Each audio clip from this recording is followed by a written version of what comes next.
नमस्कार, मी गौरी घाडगे. वसंत आला ग सखी बहरून आली रान, वसंत आला ग सखी बहरून आली रान, पानोपाने नवे पण फुलांनी रंगली जान. कोकिळ गाते कुजबुजत साजरे त्याचे गान, कोकिळ गाते कुजबुजत साजरे त्याचे गान. चाफा बकुळा पारिजात दरवळती अंगणात जान. नमस्कार मंडळी, मी गौरी गाडगे. आणि मी अतुल हरदास आपले सहर्ष स्वागत करीत आहोत. संगीत हे परमेश्वरापर्यंत पोहोचण्याचे साधन असेल तर त्या प्रवासाला स्वतःचा मखमली रस्ता दिला तो लता मंगेशकर या एका आवाजाने. या आवाजाला आपण दैवी असं संबोधतो, पण देवाचा आवाज आपण कधी ऐकलाय का? तर देवाला सुद्धा हा आवाज आपला असावा असं वाटायला लावणारा हा आवाज म्हणजे लता मंगेशकर यांचा हा आवाज. लता दीदींनी तब्बल 36 भाषांमध्ये हजारो गाणी गायली आणि त्यामध्ये हिंदी आणि मराठी गाण्यांचा प्रामुख्याने समावेश होतो. 1960च्या दशकात लता दीदींनी मदन मोहन या आपल्या आवडत्या संगीतकाराची अनेक गाणी म्हटल्या. अशा गाण्यांमध्ये अनपढमधील आपकी नजर में समझा, तसेच वो कॉन्ट्रीमध्ये लग जा गले, तसंच मेरा सायामधील तू जहाँ जहाँ चलेगा या सुरेल गाण्यांचा विशेष उल्लेख होतो. अगदी बरोबर.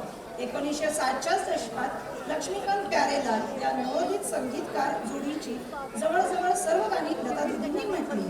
दीदींच्या गाण्यांमुळे ही जोडी हिंदी चित्रपट क्षेत्रात अजरामर झाली. तुम्हाला माहीत आहे का, पारसमणी या लक्ष्मीकांत प्यारेलाल जोडीची पहिल्या चित्रपटाचे लता दीदींची गाणी अतिशय लोकप्रिय झाली. लता दीदींनी मराठी चित्रपट सिनेमांसाठी अनेक गाणी गायली. त्यांनी ज्या नामांकित संगीतकारांबरोबर काम केलं त्यामध्ये हृदयनाथ मंगेशकर, वसंत प्रभू, श्रीनिवास खळे आणि सुधीर फडके या नावांचा विशेष उल्लेख होतो. तसेच लता दीदींनी स्वतः आनंद घन या टोपण नावाने मराठी गाणी स्वरबद्ध करून गायलेली आहेत. जय निर्माण होतं. अतुल, मला लता दीदींचं आणखी काही गाणी आठवत आहेत. चाफा बोले ना, चाफा चाले ना, सुन्या सुन्या मैफिलीत माझ्या, ऐरणीच्या देवा तुला किंदी किंदी वाहू दे, अखेरचा तुला दंडवत. खरंच किती सुंदर गाणी लता दीदीने गायली आहेत ना. हो ना. तसंच लता दीदीने अभंग पण खूप सुंदर गायले आहेत बरं का. भेटी लागी जीवा वृक्षवल्ली आम्हा सोय रे वनचरे असे संत ज्ञानेश्वर आणि संत तुकाराम यांनी गायलेले अभंग ऐकले की मनाला धुरळ पडते. तुकोबांचे कवित्व हा 17व्या शतकातला चमत्कार, तर लता दीदींचं गाणं हा 20व्या शतकातला चमत्कार.